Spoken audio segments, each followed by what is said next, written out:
Well, Mayor, thanks for coming on. Sure. You're the inaugural Cenla Update Exclusive. It's probably I got it. It probably makes a little sense, probably. one of the bigger moments in your career, I'm sure. Look, I don't want to downplay it. It kind of is a big deal. Nobody else is doing this way in this setup, this kind of venue. So it's certainly not small. Well, thanks for coming. You guys Glad to have you back. Well, thank you. I'm glad to be back. It's been a lot of fun, and Yeah. glad to have you here. So you guys were talking as you walked in, just talking about the good old days back in Alexandria, how things have changed. Yeah. You've been mayor for quite a long time, on and off. Yeah. What are some of the main things you've seen change over the past couple of years, good and bad? Well, I think good is new business and people thinking about how they're going to deal with what I would call loosely future proofing. Like, what are the things that we're going to do to make sure that we're keeping up with the times? The speed of change, if you will, today is unbelievable. And you think about technology, not just something like what we're doing. This is almost more technology and cultural, how we're shifting how we might interview and do those things. I'm talking about AI replacing jobs, those kind of things you really have to think about. When I was growing up, and still today, there was a competitive advantage we had in healthcare. So in hospitals, the allied health that surrounds hospitals, nurses, radiation technologists, all those kind of jobs, that was a big center here. The biggest cluster industry here is still here today, and that's a wonderful thing. So those are both things that have changed in how they do things, but it's also a stay the same, and that would be wood and wood-related products, with this wood basket largely due to Royal Martin and that family and what they're doing, but that provides an immense amount of jobs and a bunch of spin-off, if you will, other industry. So you have this healthcare advantage that I think technology, again, the fear side, the negative, if you will, as you asked, is those get replaced very quickly, and they're being replaced both by AI, other competitive advantages other places may have. So you're seeing this recentering of infrastructure. So where we had it for all of our rural area, Lafayette is becoming a center for the whole region in health. Also, telehealth changed everything. So the ability to do health on that phone that you have. And then post-COVID, I think, if you ask me, the biggest change in my life in the post-COVID setting, how people work, how people communicate, negative and positive, from Zoom on the positive side to Zoom on the negative side, right? How people communicate and don't interact as much in person, I think, has been both a negative and positive story. Well, you're bringing up Lafayette, kind of the hub for maybe some healthcare in the area. We saw Monroe getting the data center as well, that area. Not, outside of Monroe, yeah. Outside of Monroe area. Do you see Alexandria kind of maybe moving into, let's get that data center? Have you heard anything about that? We are working currently on more than one avenue toward one. Had one in the works that takes a while to get all of those incentives in place, and then communities can learn from past ones about what not to do, not to leave certain things on the table, right, to make sure that you're getting the return back. But just because we don't announce it all the time, because they're very, very strict about what you're allowed to do. You have to sign non-disclosures, et cetera. But we are in the data center seeking business every day here, and I expect that we will land that.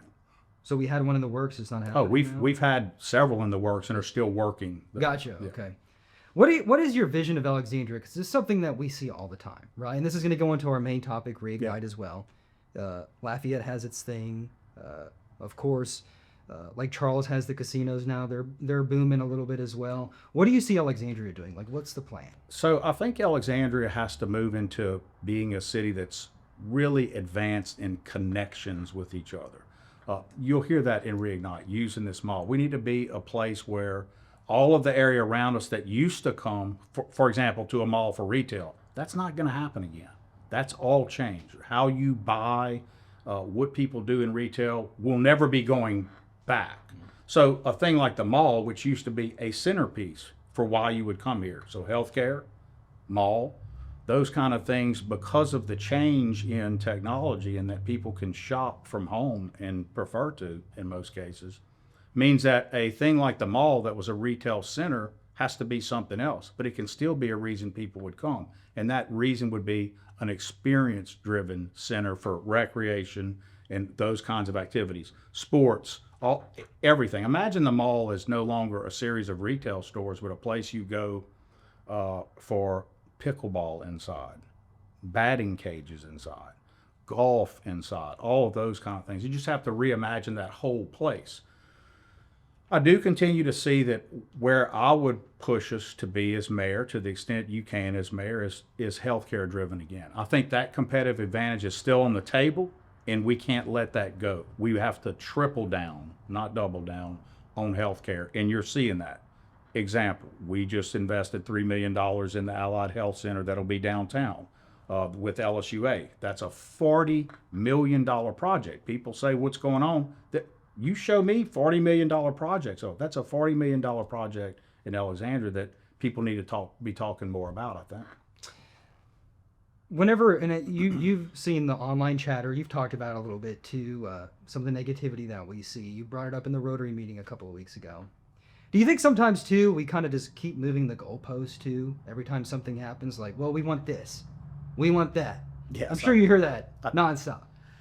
I think that is something that everyone is doing in life. It kind of goes back to some of that talk about COVID. So rules of engagement are very different. I'll just say it that way. If you look at how online chatter works, typically there will be a headline and there will be a first set of comments. The first set of comments are usually on the headline. The person hasn't read the article. So you'll see there's always someone down the lane or the line, if you will, who will say, you obviously didn't read this article because it would have addressed what you're saying. And so I think that just becomes, speaking of technology, I think that just becomes part of the issue, right? And then comments are on comments. So Stephen, if you will, someone comments on a headline that may be, you know how we write headlines, right? Headlines are meant to grab attention. It may actually be the opposite inside the article of the headline. Then people comment on the comments.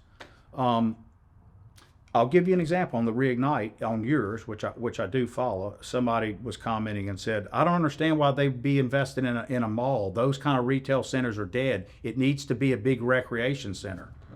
So there's my example live right there. If you read the article, you would see that is what we're doing. And so then a series of people will comment on, yeah, that's true. They're dumb, and you go on and on and on. I just want to know why you keep forcing people to open Mexican restaurants. Right. Well, that's a good one that we laughed about at Rotary and elsewhere. Just for people to know, cities don't decide retail decisions of what kind of restaurants come and go. That's another they one.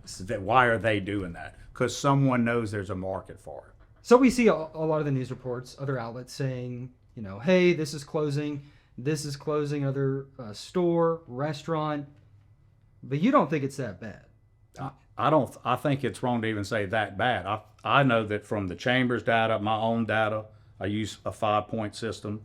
If we look at Lauren Scott, who comes and gives us a report, the challenges to Louisiana are immense. Let's just start there. Mm-hmm. The whole state has a challenge. Poor decisions made long ago that have put us in a structure, I think, how we finance the state that is not competitively advantaged the way it should.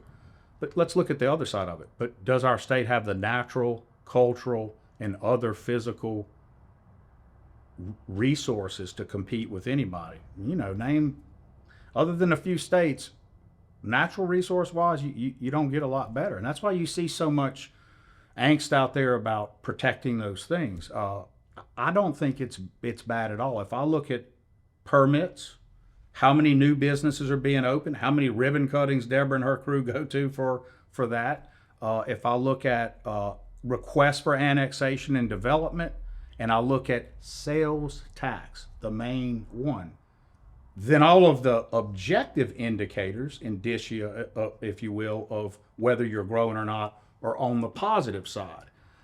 But if someone chooses to only say this retail business closed and doesn't do the deeper story because they're moving or because they weren't serving, they closed because the market said we don't want you.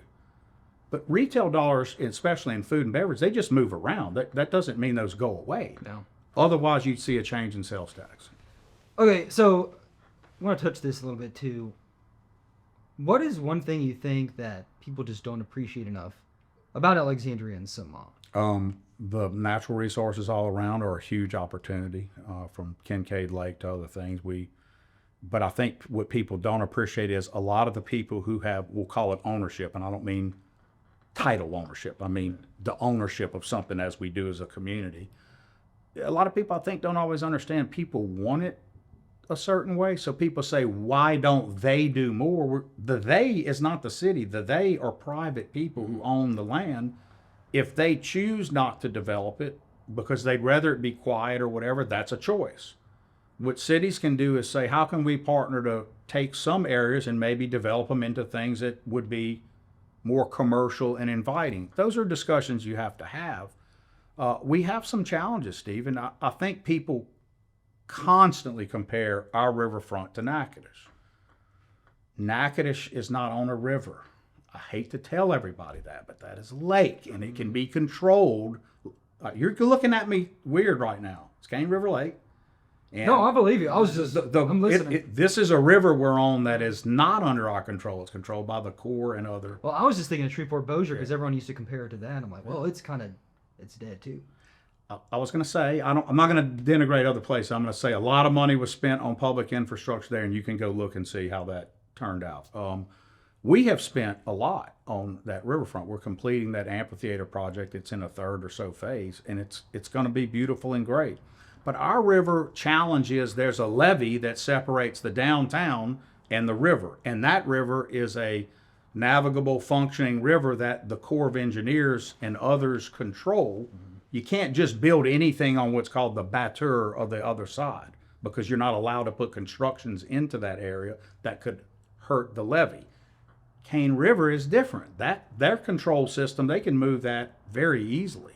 So it's just two different things when you compare them. Now let's talk about what we do need to chase about what they do right. Well, one was the FET.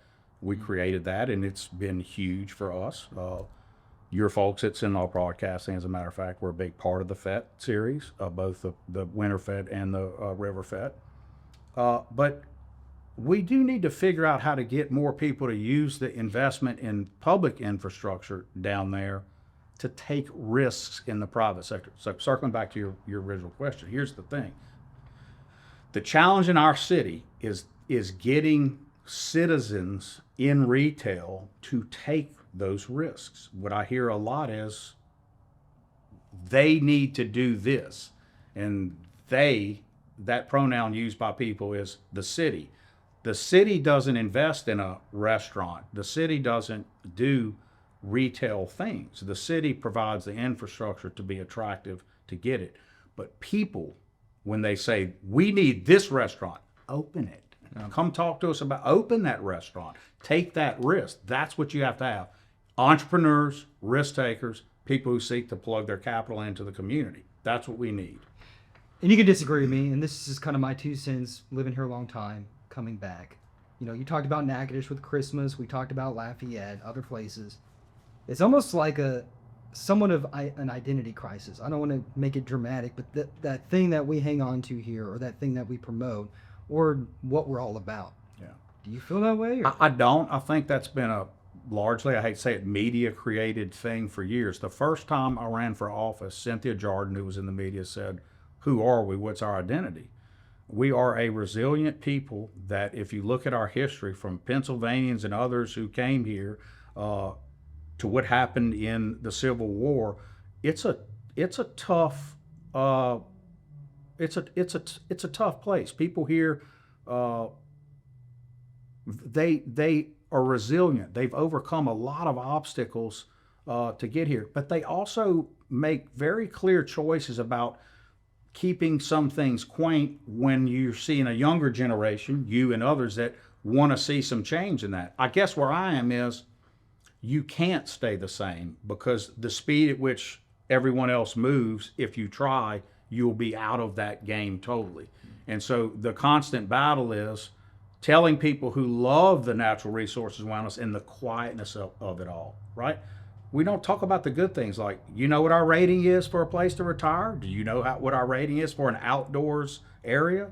Those ratings are huge in the state of Louisiana. So, but you don't ever hear anybody talking about that. There's a reason they're big. You do. No. Yeah, you do. But there's a reason for that. Yeah. So those are challenges you have, but I do not see us as negative. I only see the potential here, and I think it's not bounded by what I think we place on each other, this identity crisis. It's bounded by the fact that we've got to get people to buy into all these beautiful things we do. It is some of what I see you out there trying to do. Like, look at all the things that they have going. Look at the FETs. Look at those things. And if you believe in those things, there's an opportunity to get behind it, to sort of cheerlead for us instead of only talking about negative things. I just don't. So you say what's different? They don't do that. You start a business there, you're going to get your 2 years, as I always say. They're going to give you that shot. I think there's a little bit. It's tougher here for that, you know? I think that's fair. I mean, I think we need more young people, more people actually get involved with the community instead of just blaming politicians all the time. So, and I think that's great. And I think, our goal here is to highlight those people doing it. That's what we want to do. So, all right. So one of the big things you want to do is Project Reignite. Yes. $80+ million. 82. So far on the page. Okay. Tell us about that, and I know the main thing you want to look at, and kind of the cornerstone is the mall property. I'd say two cornerstones to it, if you will. The corridor itself that already exists, that has the zoo, the healthcare assets, Cabrini Hospital, and all those other things around it. Remember, it's not just Cabrini. Look around that. There's a ton of other healthcare assets in the area. Bringhurst, the ball fields, and down at the other end is kind of our central park in the city. So people would say, well, they don't realize there are tennis courts, and we're doing this outdoors court sports right behind Bolton, where you're going to have outdoor pickleball, all kinds of things. So the first negative to get past, Stephen, that you and I deal with every day is, it's unsafe, I'm not going there. That's not true, and it's fixable. So we don't want to tolerate any risk in those parks whatsoever that we can easily prevent. And so one of the first things we're doing is we're relocating our SWAT training center over in what was the old Handiworks building. So you're going to have a law enforcement presence there. You're also going to have all of our CSOs, our community service officers, will all be out of there every day, and their main job is to make those parks where anybody wants to be there at all times. That's essential.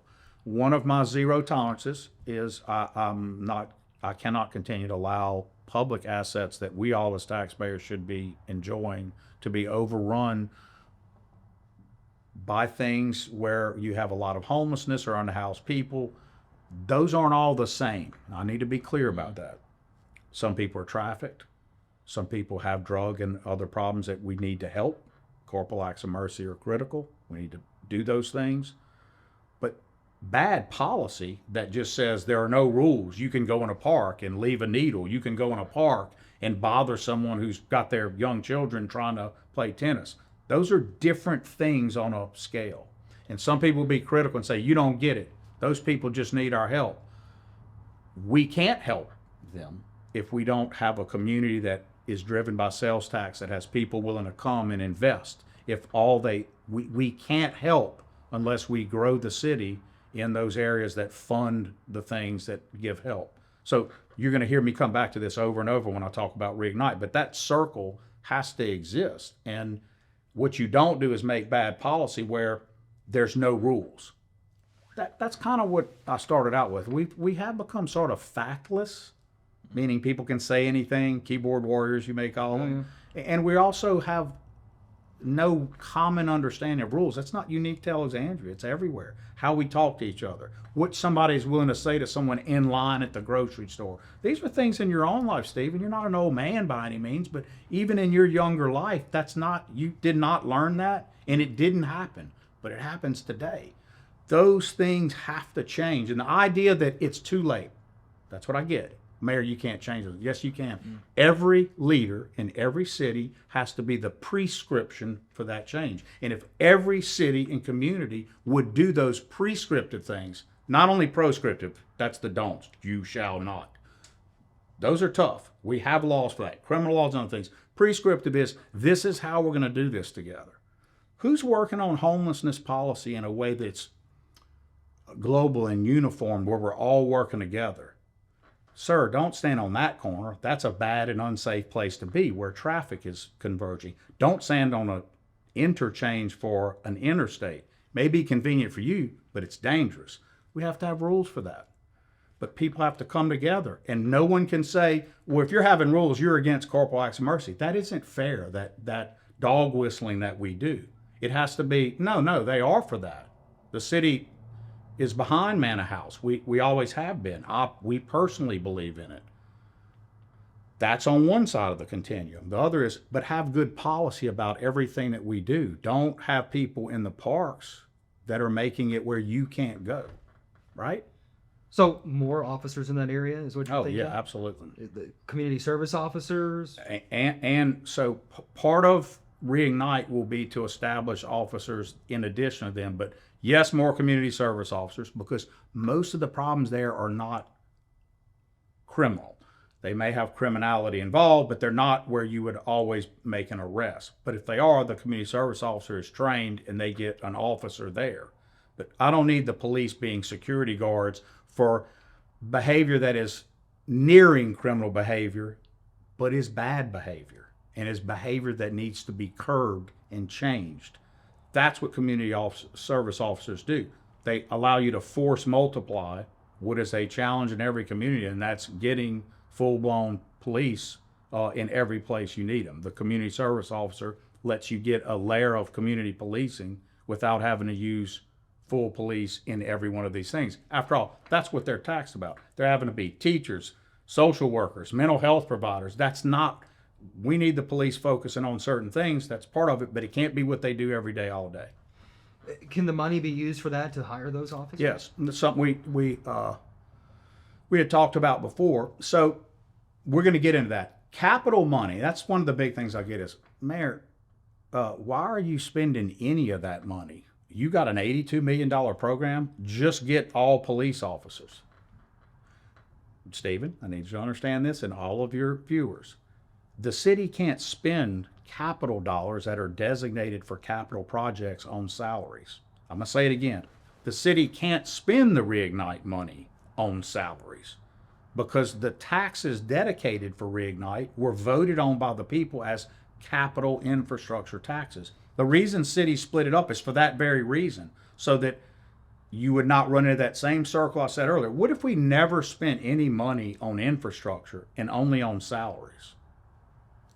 How do you get this money for the salaries? I think you know this. From sales taxes. How do you get sales taxes? From having the infrastructure of private folks to come in and use roads, connections through utilities. All of those things have to be there. So there's a balance. Some money in a sales tax call goes toward operations. Some goes toward capital. Reignite is a capital program. We can't spend the money on police officers. So when someone says you're making a bad choice, no, you're making a choice in that. You're making a choice on capital projects. Why not just spend it all on drainage? Okay, we accept, Mayor, that you're telling the truth, that we can't spend it on police officer salaries. Other things are dedicated for that. Why don't we spend it all on diversion bodies and all of the hard infrastructure? Well, you could. You could make the choice to do nothing about that corridor and spend it all on that. But aren't you in that same circle again, where you're going to spend all of the money on something that does not create what we led with? New growth, new opportunities, things that raise sales taxes. They can't stay static. We have to keep building up the community. That's what Reignite's about. I know we hit on it here and there, and you can put the pieces together, but I know this is the question people are going to ask. They're going to say, we're putting more emphasis there, we're going to have more patrols there. The question that's going to be asked is, how are you going to patrol it if you're having a hard time hiring the officers now? How would that work with the budget? Great question. One of the things we do is what's called force multiplication. How do you make the force that's this multiplied through other things? The biggest way is technology. Drones are a form of force multiplication. They can be anywhere a cop can be, plus more, right? CSOs can do it. So they're not constrained by the same benefit classing and everything else. So if you have officers doing community policing in that corridor, as I explained earlier, that aren't needed because the level of criminality there is homelessness, doing some things that are undesirable behaviors that can be identified, moved on, or identified in a cop come.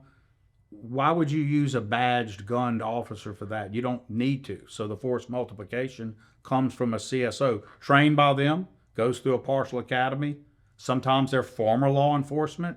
The supervisors are. Those guys come in and they help do that. So those are the ways you do it. Force multiplication through CSOs, force multiplication through, I'll say less on this because some of it is a little internal, but drones are not the only way that we can discover and act on Technology. lawless behavior. Yes. Okay. This is how much of your budget is spent on public safety, the red. This should give the public an idea of what I'm talking about. So when people say, just spend it all on that, well, that's how much we're spending today on it. The vast majority of what we spend in the operations and salaries of the budget, that's fully of the whole thing, 33.797 million is in that. That's you're getting you're getting really near 50% of the whole budget goes to one set of divisions. Now, I feel like we could spend all day on the whole police thing, and we're not. But it was a main campaign. We should come back on it because look, I always say it, it's your front door. If we don't get that right, all these other things we're talking about won't happen. But that's something you guys are still working towards. Yes. Okay. The big part, let's go back to the mall. You guys aren't just going to put a bunch of shops in the mall like it's been. What is your plan for Reignite, and what's the city's role? Got you. Great question. So we started out on this. You made the Mexican restaurant joke. We're not going to put any retail in the mall. The city doesn't do retail. Retail is decided by a market. Somebody says, I'm going to invest in this because it's a good idea. I want to have a private run, kind of higher end golf deal in there. I want to go put in where you can hit against the screen, and I'll have all kind of little things to do with it. You can have, they do these little suites. I would give a comparison like at Dick's Sporting Goods in Baton Rouge at that mall. There's some things like that. I think this would be a little bit upper scale to that. Like a Dave and Buster's. I hate to say names because you're always, I don't want to give anyone else advertising. I think we would have those kinds of things, but there are other opportunities. People have to say, I want to go invest and do that. So what does the city do to make that happen? Right now, all that infrastructure around the mall is owned by the mall. It will never be used again for parking, Stephen. Just for people to think about at home. We do think through this. There's due diligence that goes into it, but no one's ever going to park in that lot again. Why? Because as we said, malls are never going to be a retail center like that again. There's not shopping. All of that is wasted space, which means it's also an opportunity to be used space for recreation things that the public can own, because the public can handle doing that in that corridor. So you have all that recreation infrastructure. The biggest thing that we've identified, a new, if you will, NEW new, is a children's museum that's second to none. So you've seen Knock Knock, you've seen Sideport, you've seen things around the state. You have to get something that brings new. So it has to sort of plow new ground, changing scenarios in the museum, new and different things to scale up that change over time. Because you want kids as they age to be coming in, but you want kids that are not from here to come to this. You capture them with these, what I would call anchor tenants. One would be that. I think one's going to be techie and health driven. And all of a sudden, you've got a different reason to be at the mall where all kinds of private retail can capture it.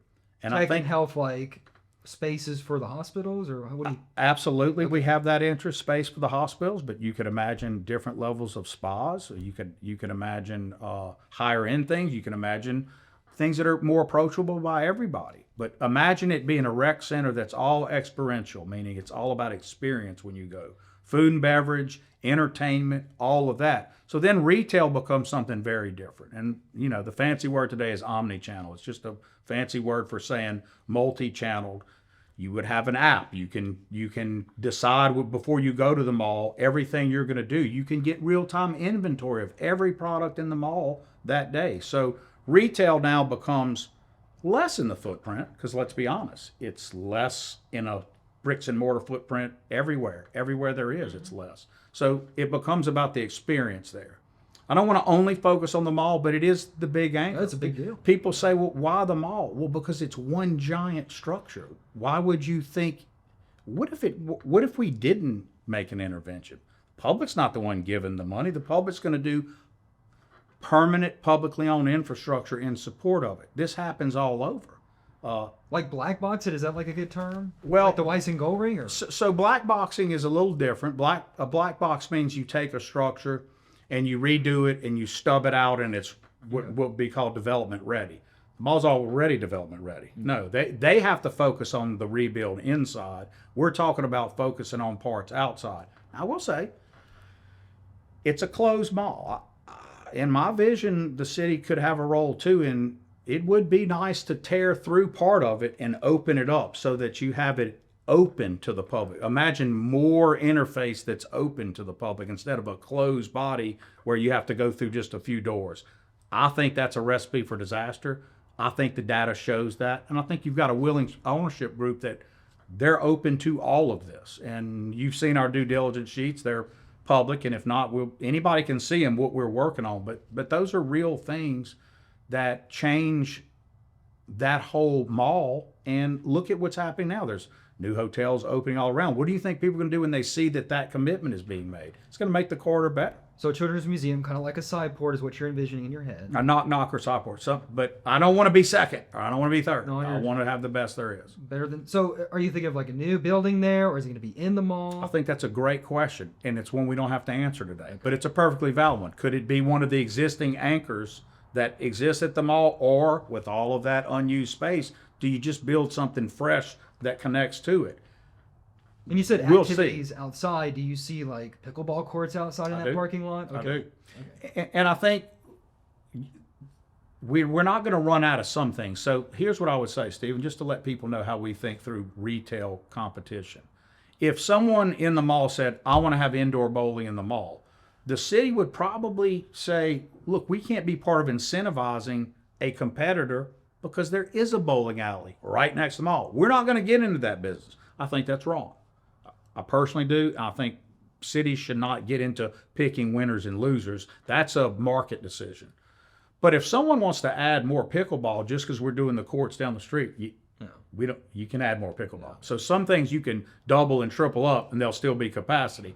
Other things you want to be careful. We don't want to create competition. If someone came in and said, we want to do this sporting goods store that sells guns and ammo and all that, I'd be like, look, part of the corridor is about a place that's been there since I grew, not in that location, but been a part of my community the whole time I grew up. I'm not going to incent people to compete against security sporting goods. That makes no sense. They've been generationally sending their kids to school here, investing in our community.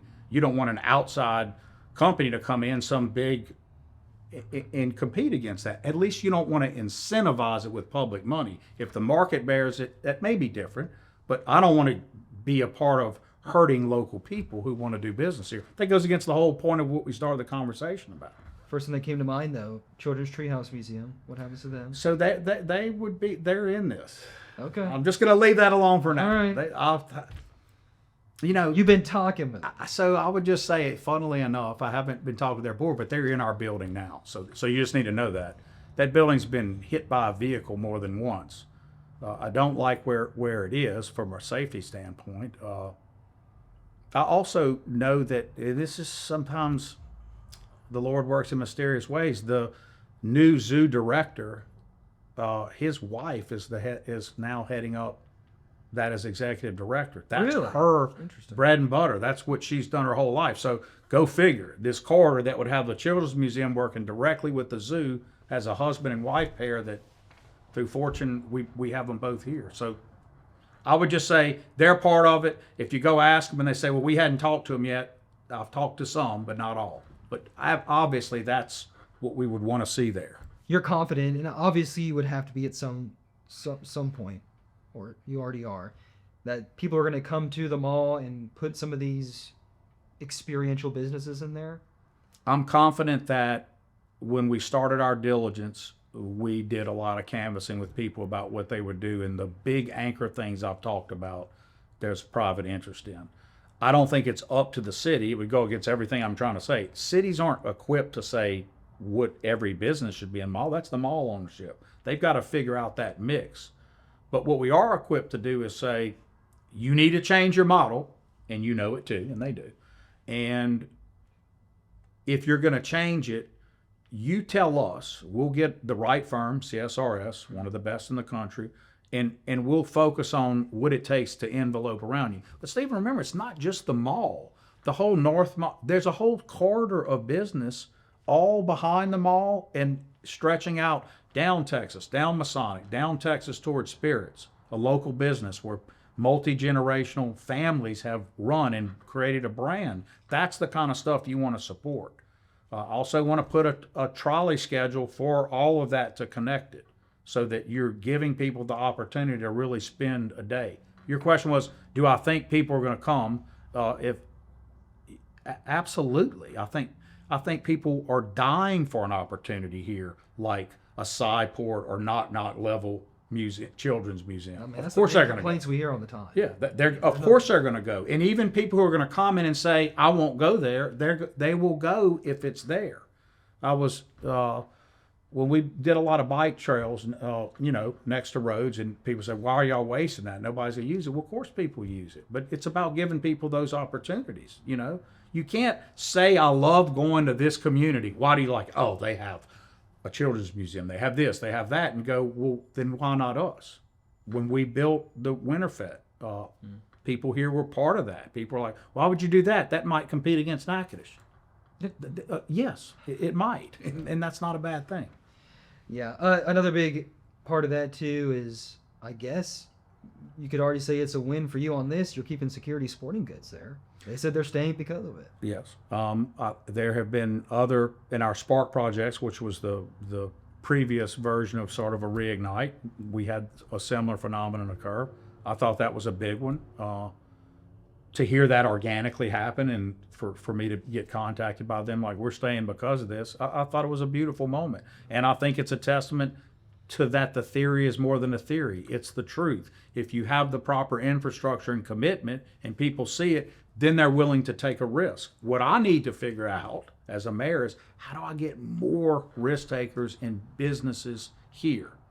But when people say things are close, I just don't get it. Smalls, Freddy's, you could just go on and on of new choices in retail that happen here that no one wants to talk about. But one place closes that's in a saturated market, or a health asset that was built up during COVID when there was a ton of Medicaid expansion dollars, way overbuilt, closes by a choice of the hospital where it'll tell you why we're doing it. It's not needed. The room is empty all day. Those are market choices. That has nothing to do with the city dying or anything else. It has to do with the rearrangement of consumers. That is a normal process for any city.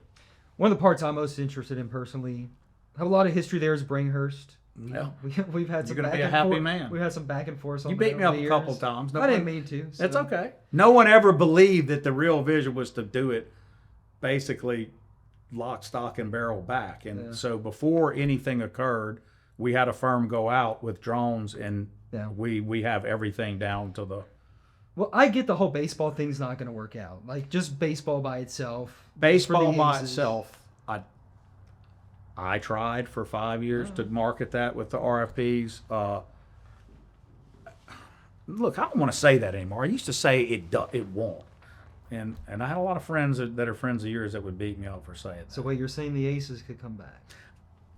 I'm saying if we have all the other pieces of Reignite working right, I don't have an answer for that. Mm-hmm. Why should the answer be no? I know the market didn't support a college bat league by itself. I know the market didn't support the Aces. There weren't enough people going. My family, my brother and first cousin owned the Warthogs with Dr. Chris Rich. So it was Chris Roy Jr., my brother, A.J. Roy from Marksville, and Chris Rich, and they may have had one other partner. They had the Warthogs. You had to have people there every night to make every game to make it work. That game schedule, like baseball, or multiple games. I thought they made a pretty good run. People are asking for that back, and it's like my brother said one day at a Thanksgiving, they want it back. show me the money. Let's yeah. talk about the investment. So same thing here. I won't say no to that, but I will tell you what we can do right now. Reignite goes forward. LSUA commits, and it has, as part of its deliverables to work downtown with what we're investing in the school downtown. They've committed to play some of their main games there. Interesting. And so all of those little things start to LSUA, change. right. LSUA, absolutely. And so what would we do next? We'd reach out to LCU. What would we do next? We would go around and figure out in SWAC. Can we get a couple of things here a High year? school championship. All of a sudden, it's a whole new deal. So, and you say multi-purpose. Is it, besides baseball, what could it be used for? I think it can be used for anything. They have to move the. Well, I won't say that. I No, think go we ahead. built. Please well, tell we me. built some things, or it was allowed. I think there's a little children's area that I think I don't know if it's encroaching the field. When we had our The park, it's pretty Halloween, close. though, it's pretty close. So, but that's an easy move. I think you could do a lot of things. So one of the parks would be certainly for outdoor concert series. It would be a tremendous place for that. And with turf and the technology we have today, all of that is very easily done. Also think that whole corridor is underutilized there. Imagine an outdoor concert series like we were having with Funktoberfest that's there, using Big Island, using that whole area. So you really have kind of an unlimited set of things that would be outdoorsy in that area, that if people feel safe, because they are, in fact, safe, if people feel safe, if the resources are there, all of a sudden you've got a destination to be in that corridor. There's a reason to come, not just for Alexandrians, but outside of Alexandria. And I know you get people tell you what their opinions are all the time on stuff, but if we could have like an Aces mural somewhere. We would definitely make it all about the Aces. I can tell you Okay. that. There'd be no reason you would. Okay. Listen, and look, they're private sponsors, and we've had people pledge in the millions if we do this. Same with the museum. So when I'm telling all this, it isn't just something one mayor is pulling out of thin air. I've been at this a while, and other partners have been at it a while. They're names you would know in the city, in banking, and elsewhere. This children's museum is definitely something sought after by people involved with the current museum. This isn't a takeaway. This is not about ending something. This is about amplifying something. The zoo, how does that play into everything? Is it Tremendously. So I think with a children's museum, the amount of connections that form with those two things together would be unlimited. Think about where there are aquaria or other things with zoos. I mean, these things all go together. So the zoo would be 100% tied to that for sure, and I think would only help the zoo. So new people are coming to the museum.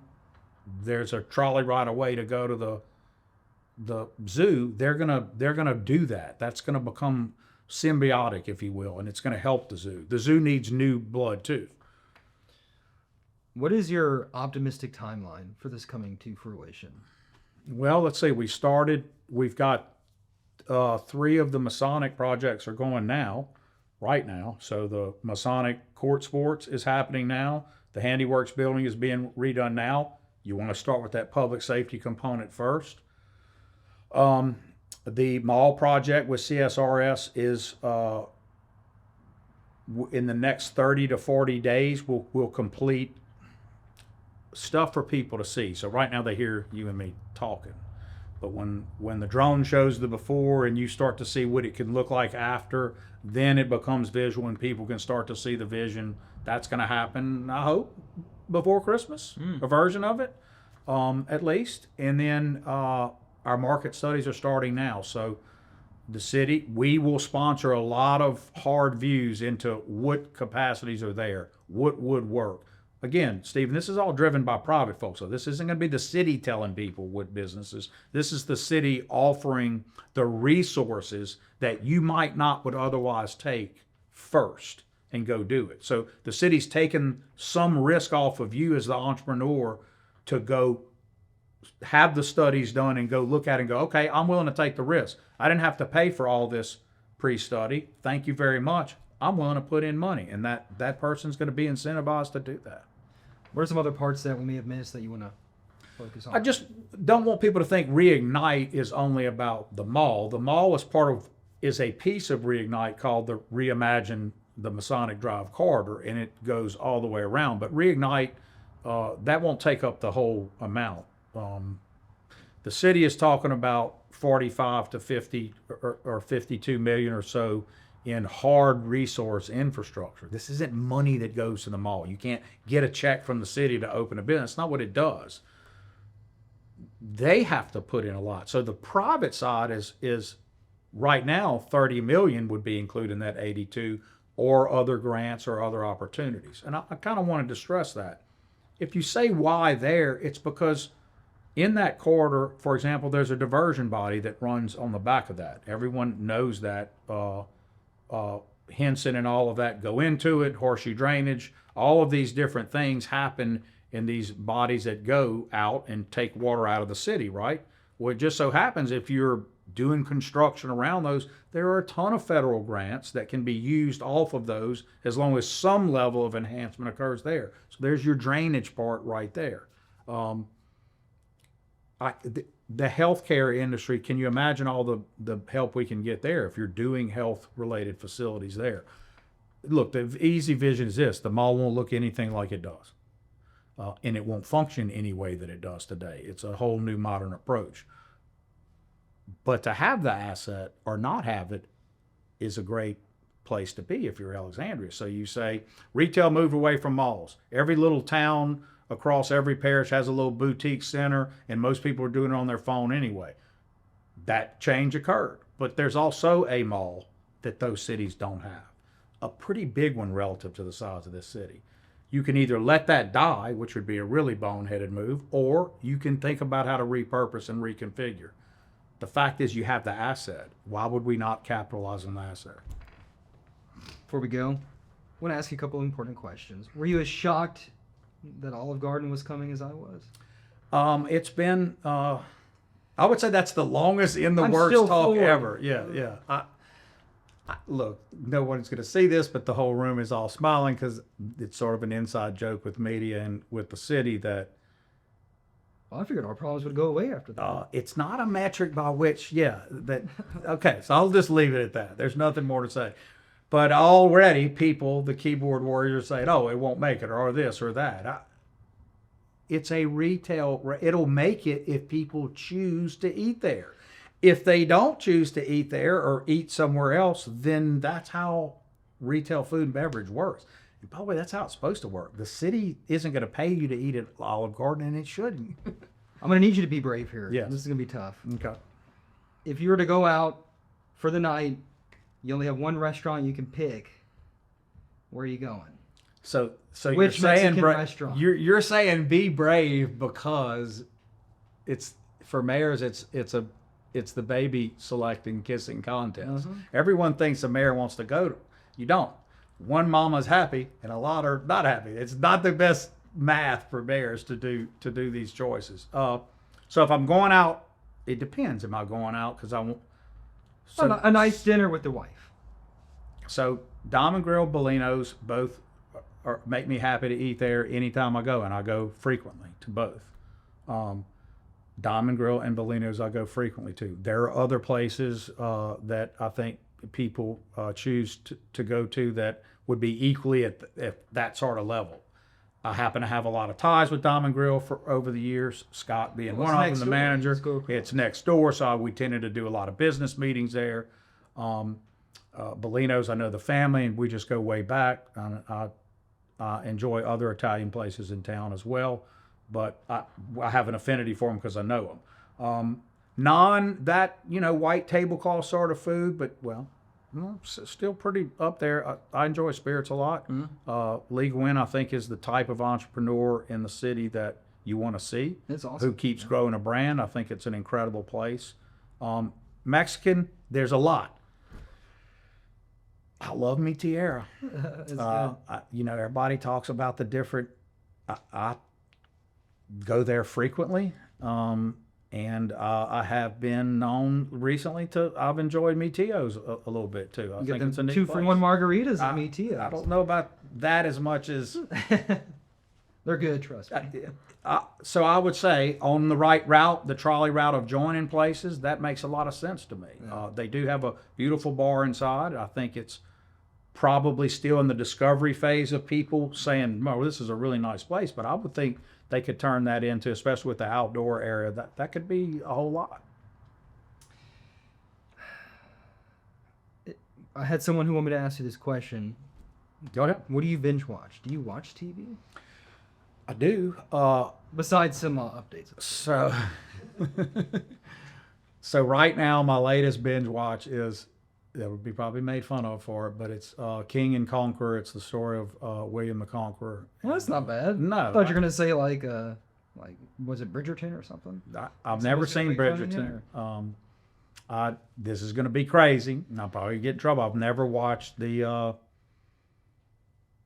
what everybody watched, I guess, with dragons and all in it. Oh, never Game seen. of Thrones. I've never seen a GOT. I've never seen a single episode, which is weird. You probably can't watch it with the family. Though, Well, so, well, no, actually, that I do like that. So I like a lot of sci-fi. I'm a Star Wars nut.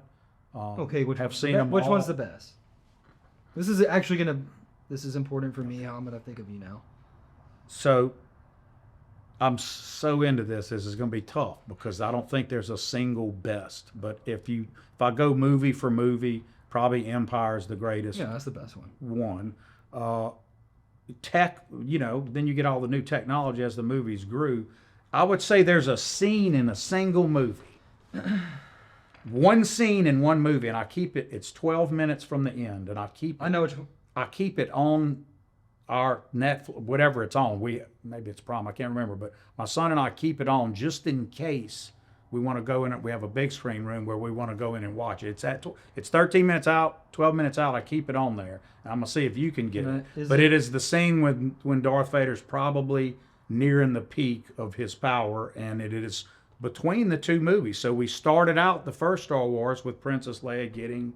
You really do know this. And so this movie is the moment before all that happened, would happen when Darth Vader was pretty abusive walking through the hallways there to get that piece of information. Yeah. And he's sort of at the height of his force strength where he can move things, etc. So I like those. I like sci-fi stuff. Well, the end of Rogue One is the one where he really kicks butt. Okay, so that's it. You got the scene. So I think that's the greatest single scene. Okay, yeah. In Star Wars probably. Now or Luke on Mandalorian, where he just showed up at the end. Yeah, you know what I'm talking about? Yes, I do.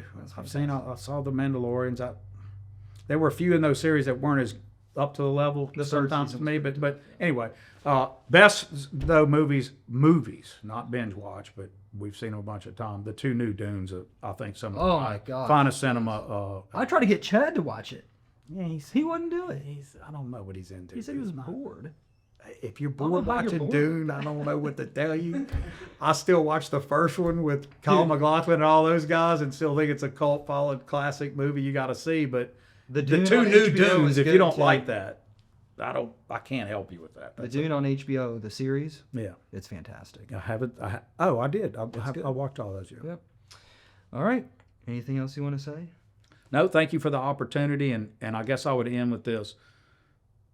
We need to cheerlead our community. We need to be about the business of thinking of all the good things we have and highlighting those things. This is not unique to now. I want you to know that. When I grew up, a block from here, Alexandria has always had this identity thing, as you talked about, where we don't cheerlead enough. I think other cities just do it more. It's hard to explain. You could call it local patriotism or civic mindedness, to use, I guess, the proper term. We need more of that. And there are plenty of people doing it, and they're doing it by putting their money where their mouth is. But we need to celebrate them. I see a lot of people talk about restaurants and food and all. I just can't believe that you would go out and do that on a single instance. You know what I mean?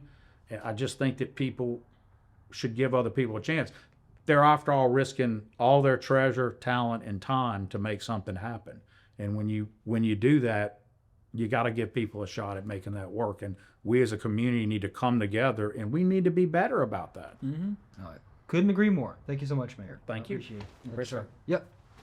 I'm glad that was the right scene, because I was worried about you for the second. The Rogue One scene? Yes, that's the best, man. Star Wars. Probably the best movie scene ever. It might be in the top movie scenes ever. Oh man. I don't know, when Luke came in at the second Mandalorian scene, I almost cried. I'm not afraid to say it.